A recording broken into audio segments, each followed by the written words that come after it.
Lots of focus on travel in the last week, but for all the wrong reasons. From the point of view of the travel trade, it means lots of questions, but very little appetite for travel. It's the worst possible set of circumstances now.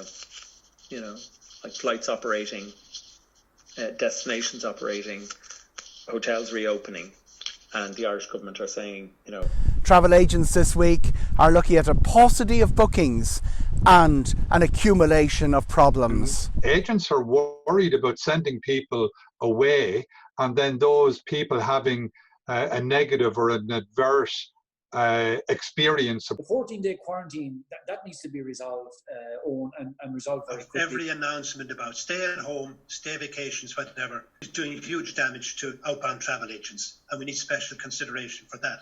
And we're making a presentation to government for that. This is an indication of the difference of opinions within the government. The health officials want quarantine strengthened and they want extra measures to prevent international travel. All the other departments are looking at the greater economy and saying, be careful how far we go in this, for the damage we may cause could be worse than the coronavirus. Somebody needs to tell our politicians, how long do they expect that we don't travel for? And the stress levels throughout the country continue to be raised by the issue of refunds. Aer Lingus generally giving refunds in most cases. Flights are operating. Flight operates. You're not getting a refund. So with 100 flights a day taking off, we're going to see a massive number of consumers impacted as a direct result of that, and that is not good. I've been talking to a lot of agents this week around the country, and the levels of stress have gone way through the roof because of this one issue, and it's really, really upsetting. Not getting the refunds in, dribs and drabs here and there, but refunds are not being processed through. We're being told the end of July we'll have money back from airlines. Fairly miffed in terms of their refunds. We're getting as much as we can processed where the refunds have come back to us, but we're not seeing massive amounts of refunds coming from airlines despite what the airlines are saying. Getting refunds back quickly is, I suppose, the biggest one, and clarification as to their entitlement to the refund. That's number one with most people that we see. Changing dates is not a big issue. Moving into 2021 is not a big issue. It really is refunds. We need instructions to help the consumer who is booked in good faith before all this, who doesn't want to travel, who does want to do the right thing for the country, support the country, and all they need to do is put in a code to move it to next year. And I think everybody who is a genuine, decent person sees that they don't want to be travelling to these destinations if they're not comfortable. Give them the option to move to next year, no matter when they've booked. They are getting through some of the backlog, but there's no great rush of refunds coming through from some of the airlines. Cruise companies are all over the place. No great difficulty with the accommodation providers, I have to say. But it's mainly the airlines. Getting the refunds back from them is still slow. Ryanair have a cut-off date of June the 10th. People who booked before June the 10th are not entitled to a refund, and they say if they get it, the government has to pay for it.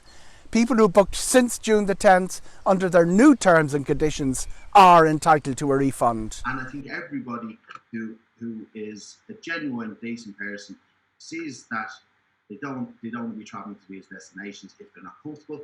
Give them the option to move to next year, no matter when they've booked. If they can do it for people who are able to book from the 10th of June, they can do it for the person who booked back in early September in 2019. It's unfair and it's not right. What they are doing is chasing down the intermediaries, largely those based outside the island of Ireland, whom they say have not passed on the correct contact details of Ryanair customers. If somebody ends up refunding the passengers and we don't identify them, or they have the proper email address, well then in some cases we've already refunded them. But we've now identified that they're doing nothing. We would ask the Commission for Aviation Regulation to say, if you are passing yourself off as a travel agent online and you're selling a flight, you must give the contact details. If we had that at least, then in this case, we'd be dealing directly with the passenger. We get a hard time sometimes about this, and I would say, like wrongly. and like the volume we're going through. And now this has exposed these, like they're not even bonded, these people. Like it's like the Wild West. They also differentiate between the big online travel agencies, what they call the screen scrapers, and the legitimate travel trade in Ireland. Are you making a distinction, Eddy, with the ones who are bonded, the genuine Irish travel agents down in Kinsale or Cork or whatever? To us and books through our groups department don't fall into this at all. In the great tug of war of public opinion, travel agents are being caught in the middle, but they are increasingly agreeing on one thing. The summer of 2020 is a write-off, and most people may have to make it to March of 2021 before they start earning money again. Is the summer of 2020 a write-off? Yes. We might get some stuff out in August. People, there might be some charters that are going with... Travel agents earn their money when consumers pay their balances. So for the rest of this year, all the agents I'm talking to at the minute would say, hey, there's nothing happening until the end of 2020. But really, we have to extend that to the end of the first quarter until we see some money coming back in and our margins on our business coming back into It has business. been a long and difficult journey, and the end is not yet in sight. We need to give a shout out for all travel agency staff for the extreme hard work and some difficulties that they're going through at the minute.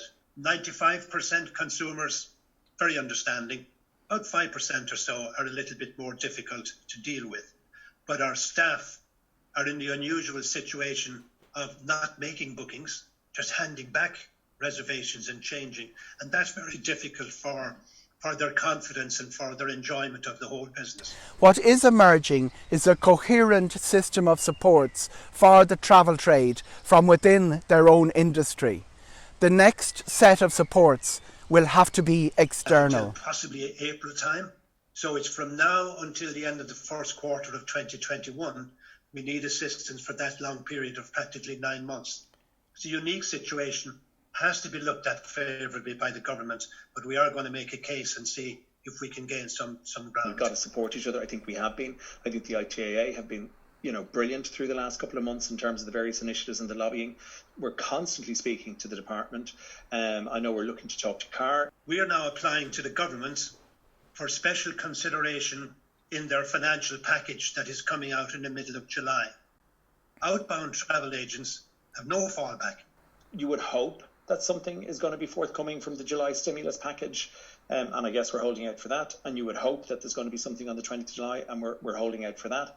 And you would hope that there's going to be some element of common sense comes into play. Is with the big rescue packages coming down from the government for SMEs and all businesses, we want to make sure that we're not excluded from some of those by a lack of understanding of the role we actually play. We're not just bucket and spade businesses. We do an awful lot more. And a lot of it is vital and is essential for the community. It's essential for the large multinationals and travel agents.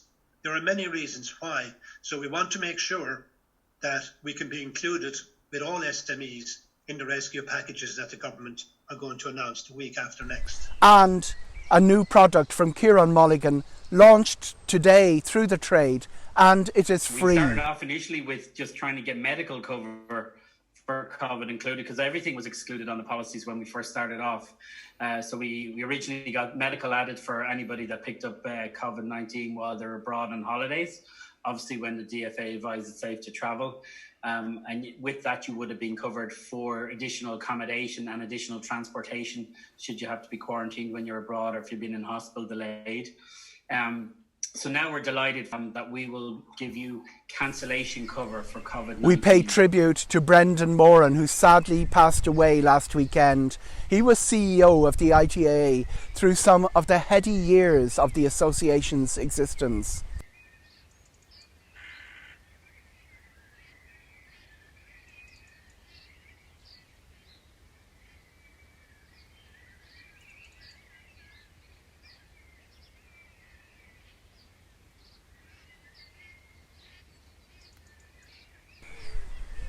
Travelwrap is commissioned by the Irish Travel Agents Association.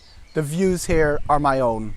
The countries that people have been to and then came back to Ireland and subsequently were confirmed as cases include Afghanistan, Bangladesh, France, Germany, India, Iraq, Malaysia, Pakistan, Portugal, Qatar, Sudan, Sweden, Ukraine, the United Arab Emirates, the United Kingdom, and the United States. Ryanair can move its assets and move its flights, and if the flights don't work here, we'll just put them somewhere else. And the rest of Europe, like, I can't get that in, like, for a country that normally does everything that comes from Europe, to say we're different. I find it extraordinary, and I'm sure you do too.